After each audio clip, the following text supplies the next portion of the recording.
welcome back to the channel and to this month's Throwback Thursday. This video is part of an international collaboration of YouTubers who get together and create video or photo slideshows from old footage and photographs. So please check out the other YouTubers on this playlist. There'll be a link in the description below and also in a card in one of these corners.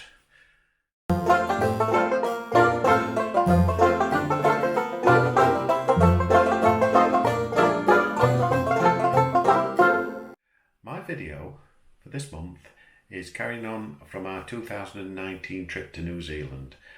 We were in Christchurch and we took the TRANSALPINE express train from Christchurch up to Arthur's Pass, and the coach picked us up and took us on to Franz Josef, where we spent a couple of days in Franz Josef before moving on to our next destination. So I hope you enjoy this train journey. It was very scenic and we really enjoyed it.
I hope you enjoyed that train journey. It was hard to pick out the best bits from it. It could have been a very long video, but I hope you did enjoy it. And please, if you did like it, don't forget, give me that thumbs up. And also, if you're not already subscribed, please consider subscribing and clicking that notification bell. It'll tell you when we've uploaded some more videos. And also, don't forget to check out the other YouTubers' videos on the playlist here and also in the description below. And we'll see you for next month's Throwback Thursday. Bye for now.